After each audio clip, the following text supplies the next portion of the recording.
barbaaddan qofa keessaa filadhaati. Shiittan garaagarummaa isaallee bara. Assalaamu alaykum wa rahmatullahi wa barakaatu. Ashamaa kafuuni Oromoo biyya guutuu jirra jirtu amantiif kutaan osoo waliin qoodi baga jiraattan isiniin jedha. Namootiin hedduun jechuudha.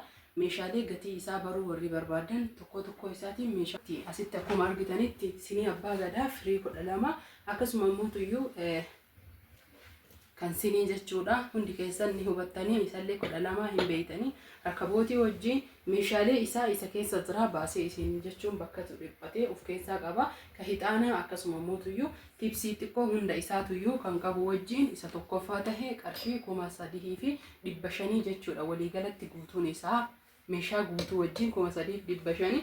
Itti aansu namootuyyuu burcuqqoo bifa magariisa qabdi obboleettiin teenna. Isiin tuni firii 6 jookii tokko wajjin baasee isin agarsiisuu ni danda'a. Meeshaa biraallee ni qabdi. Qarshiin isiin ittiin bitamte 2,300 hordoftoota fi kabajamtoota kiyya. Amma immoo 2,500 galtee jirti. Baay'ee hoddadaa jira. Atiin qabadda isinii dhufa. Meeshaan kun kan deemu qarsaadha. Itti aansuun kanaananii qabdi. Kanaananii oduun tahin inni kun kan dadaati. Biyyi inni itti uumame Hindii meediin Hindiyaadha. Baay'ee meeshaa bareedaa tahee fi kadhadhaatii fi ka'aananii naabitii naan jette. Akkuma sitti argitan kanatti inni kun Hindiidha. Xiqqoo gatiin isaa biyya keessaa caalaa waddada. Inni kun kanaananiiti. Lamaan isaa walirratti kan ittiin bite qarshii 1,500 isiniin jedha. Lamaan isaatu yoo hordoftoota fi kabajamtoota kiyya. Itti aansu namoota yoo meeshaa sukkaaraa utuni hadiidaa jechuudha. Baay'ee bareeddi. Akkaataan isin itti bareeddu fi kalaqni isii baay'ee namatti tola. Guddaallee qarshiin ani ittiin bite 350 ofillee fudhadhe. Akkasuma namoota fawaakii barbaadanii waan barbaadan isa sadii walirratti. Inni kun baay'ee guddaadha. Nyaata hedduullee itti dhiyeessuu ni danda'anii bifa bareedaa tahee fi diikoora. Inni kunis akkasuma guddaa. Inni kunillee fawaakii waan barbaadan burtukaana akkasuma immoo muuzii wanna feetanirraa kan itti dhiyeessuu dandeetta. Bifa miidhagaa ta'e bareedaa taheen inni sadii walirratti baay'ee furdaa kan tahe 2,000 isiniin jedha hordoftoota fi kabajamtoota kiyya. Itti aansu namoota yoo tirii qabdi obboleettiin tiyya tirii sadarkaa sadiin xiqqaa jedhamu. Innis baay'ee bareedaadha. Kan aa'ilaa yookiin maatiin mana keessatti itti nyaatu akkasuma mootuyyuu yoo namni dhufe gati nyaatu fi yeroo baay'ee keessummaa baay'ee qabdu.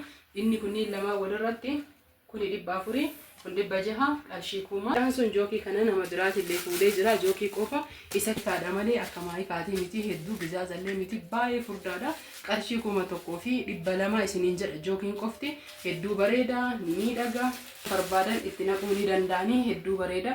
Burcuqqoo hunda wajjinuyyuu ni deema jechuudha. Yeroo barbaadanii fayyadamuu dandeettanii namni isa barbaadan jookii wajjin qarshii 3,500 amma ammuutuyyuu gallaaya simboo jedhullee ka bareedaa ta'e jechuudha. Isa filatamaa akka Itoophiyaatti tokkoffaa ta'e qarshiin isaa ammallee bareeda jira.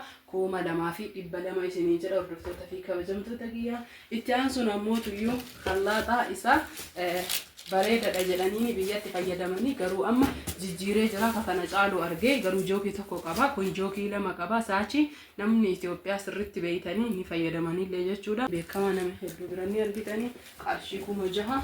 Itti aansuun saanii giloobaaliidha. Saanii giloobaalii firii 5 diizaayinii isaa 2 jira. Inni kun baay'ee guddaa kan ta'e tokkoffaa jechuudha. Qarshii 5,500 asin dura 5,300 illee fuudhaa ture. Amma waddadee jira turbee kana keessa baay'ee guddaa kan ta'e afur qabullee ni jira. Inni kun qarshiin isaa 1,500 isiniin jedha. Guddaadha baay'ee bareedaadha. Ittootillee hedduu namatti tola. Dansaadha. Itti aansuun makarajii fannooti. Makarajii fannoo kana wannan isinii ibsuu barbaadu diizaayinii hedduun jira. Akkasuma saayizii hedduu qaba jechuudha. Makarajiin fannoo amma isiniin tun isinii buna keessummaallee itti qicuu danda'anii laala. Bite jechuudha xiqqooti. Maaliif jennaaniin inni guddaan qarshiin isaa baay'ee dachaa kana dabala. Isii tana qarshii 2,700 fuudhee fi obboleettii tiyya. Siniin isii waan dhugaatii bareedataa. Isii jalaa hiikuun hin barbaanne firii 6 qaba. As jala jira. Jalaa hiikuun barbaanne kanneen wishigii keessaa osoo kiyyaa hin baafnu. Sinii 6 wajjin makarajii yookiin jabanaa jedhaniin isa xiqqaa ta'e wajjii fi maqammacaa isii akkasuma immoo kan irra fanniifnu wajjin 2,700. Itti aansuun obboleettiin tiyya televiziyoona abbaa inchii 32 qabdi. Biraandii jechuudha. Biraandii kate qulqullinni isaallee dhugaa biraandii baay'ee bareedaadha. Waan asirratti isinii ibsuu barbaadu meeshaa isaa guutuu wajjin televiziyoona abbaa inchii 32 akkasuma immoo kadiishii irraa ittiin xalafan akkasuma ammoo yoo barbaadan haada isaa yookiin immoo qorata riseefara fa'aa banuu hin barbaanne isinuma agarsiisuuf jechuudha. Rimootii isaa wajjin riseefara rimootii isaa wajjin kunoo kun riseefara waan hunda isaa wajjin jechuudha. Argitanii riseefara gamada yookiin ammoo tuyyuu kan diishii irraa ittiin fidanii rimootiidha. Itti aansuun ammoo tuyyuu inni kun ni beeytanii kan diishii gubbaa isaatitti itti kana gurraacha kana jechuudha. Haada kana itti godhanii asirratti eelee irratti jechuudha. Bakka eelee kanarra hidhanii achirraa gadiin gara manaa harkisanii meeshaa isaati banuun hin fedhu sibiilaan meeshaan kun yookiin ammootu eeleen kun ittiin hidhamuu isiniin jedha. Itti aansuun eelee kana qaba. Eelee baay'ee guddaa hin tahin jechuudha. Maaliif jennaan namni hundi eelee kana deebee jira jiddu galeessa eelee kana qaba. Abbaa inchi 32 meeshaa isaa kana guutuu dabalate qarshiin inni ittiin bitame 19,000 yoo barbaadan ka 16,000tu jira yoo barbaadan ka 14,000tu jira ka 13,000tu jira ka 9,000 illee ni jira. Awwaan bareedaa tokkoffaa ta'e naa filadhu jennaan isa tokkoffaa ta'e naa himaa jedhe kun akkuma sitti argitan kanatti akkuma tallaajaa kaanititti gubbaa fi lama darajaa qaba. Itti aansuun ammoo tuyyuu ka tursiisu bishaan jechuudha. Fakkeenyaaf akka qorichaati waan sirritti akka firiijiin ifaa yoo badee jedhee guyyaa tokkoof yookiin sa'aatii 24f nyaanni akka nu jalaa hin banne nu tursiisu qaba. Itti aansuun ammoo kun fireezara isaati. Itti aansuun ammoo tuyyuu balullee qaba. Kunis ammoo tuyyuu madardaraa isaa kunillee madardaraa isaati. Kunis madardaraa isaati. Kunis akkasuma madardaraa isaati. Itti aansuun ammoo kun ka hir'isuu fi ka dabaluu kun ifaatti hordoftoota fi kabajamtoota kiyya qulfii hordoftoota fi kabajamtoota kiyya lama qaba. Miidhagaa fi bareedaadha. Bifa cuquliisallee miti. Akkaataan isaa namaaf hin galu. Hedduu qulqullina qaba. Baay'ee bareedaadha. Qarshiin inni ittiin bitame qarshii 33. Itti aansuun obboleettiin kiyya akkuma baratame akkuma nama qoffaa tahee dabalee jira. Baay'ee dabalee jira. Banee isin agarsiisaa ooluun isin fayyadu waan hundaayyuu ni beeytanii qarshii 17,000 galee jira. Waraqaa odoon tahin ka warshaan waliin hojjate.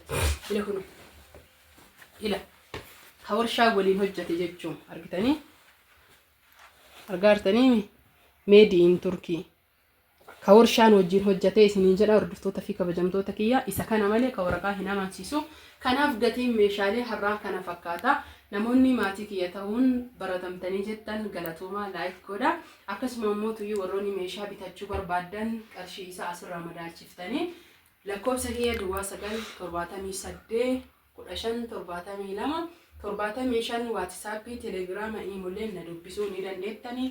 Ka barbaadan qofa keessaa filadhaati. Shiittan garaagarummaa isaallee bara darbanni isaa kunoo hagana guddataa isiniin jedha. Baay'ee guddaadha. Kanama guddaati. Viidiyoo irratti tarii qajeelee isinii mul'atu. Ani intala jechuudha. Baay'ee dheertuudha kun olaala lafa ga'ee jira.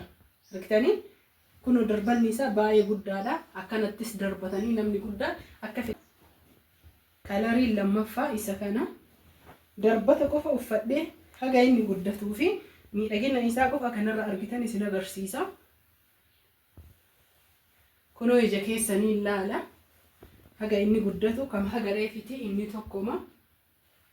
Namni maatii keessanii surprise gochuu heddan ammarraa itti qophooytanii shiita kanneen warri bitachuu heddanillee ofiifillee bitadha. Ka 3,000 illee ni jira, ka 2,500 illee ni jira. Carqii garaagarummaa isaallee isa magarabaa kiyyarraa iskaar birraan laala. Hedduu miidhagaadha. Kunniin sadiin hanga ammaa kan isinii agarsiisaa jiru.